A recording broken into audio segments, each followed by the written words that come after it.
¿Quieres saber la forma más sencilla de sonar un poco más como un hablante nativo de español?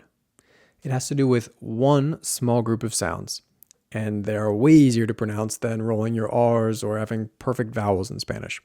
In fact, you already know how to say these sounds. It just takes thinking about them a little bit differently. So let me show you how.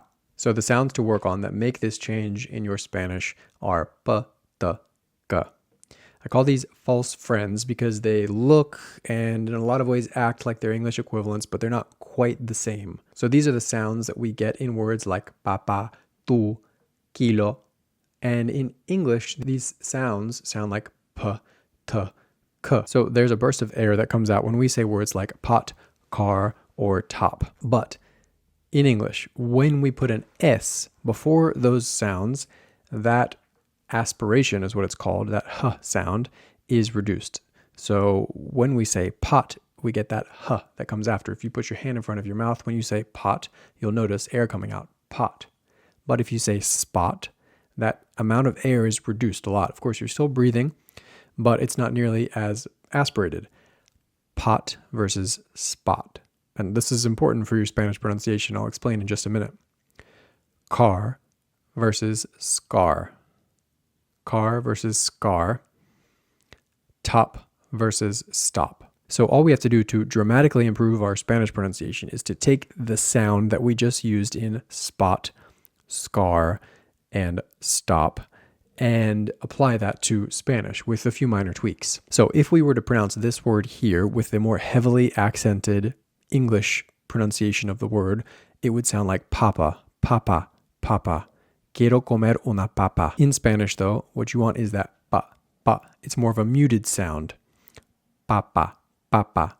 So you take the p sound from spot, and you can also round your lips or curl them in a little bit more and say pa, pa, papa, papa. In the next word, cama, cama, the more English way to pronounce it would be cama, comma. To pronounce this correctly, all we need to do is just imagine an S there, and we can say it like that, scama, scama, and then we can remove that S, cama, cama, and that'll help us find the k sound that we need without aspirating, without going k, k. It's also the same k sound that we have in the word act, act. So you can either take the k sound from scar or from act and apply that to cama, cama. Lastly, we have the T, te, as in topo. This t sound is the trickiest. It's the most different. To find it, we have to first start with the English sound. So we'll say top, top, and pay attention to where the tip of your tongue is. Most likely, you'll feel it a little bit behind your teeth, like a quarter inch behind your teeth. T, t. And it kind of sounds like you're making like a drum noise. T, t, t, t. If you put the S before the T, it'll sound like st, st, st. That's closer to the Spanish sound, but not quite. To get the exact Spanish sound that you need, you want to put the tip of your tongue against the back of your teeth. Ta, ta, ta, ta, ta.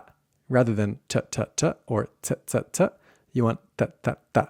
So rather than topo, you want topo, topo, with the tip of your tongue against the back of your teeth. Topo, topo. Let's try these in a longer context. Papaya, papaya. Practice keeping each syllable the same length as well. That's important in Spanish. Papaya, papaya. Pepino. Papagayo, papagayo. Remember, with the P, you can curl your lips in a little bit. Pa, pa, pa. Then the k sound, which applies to words starting in ka, ko, ku, or ka. Caballo. So not caballo, but caballo, caballo. If it helps, you can put an S at the beginning to practice. Caballo, caballo. Químico, químico. Comunicación, comunicación.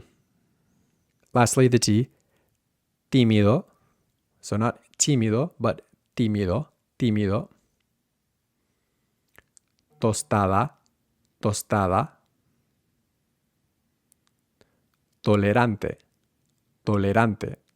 Now that we have looked at these in individual words, let's apply them to a longer sentence. I made up some little tongue twisters here. Cata quiere comer queso en casa. Read these along with me. Cata quiere comer queso en casa. Remember that sound should be k, not k. Tu tío tiene una taza de té.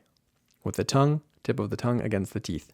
Ta, not cha. Tu tío tiene una taza de té. This one focuses on the p sound. Pepe puso el pan en el plato.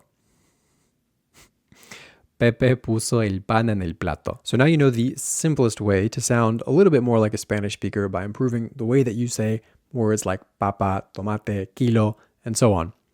If you want to improve your pronunciation and accent in a structured and comprehensive way, check out Confident Spanish Pronunciation. It's my course that has already helped hundreds and hundreds of Spanish learners sound and feel more confident when they're speaking Spanish.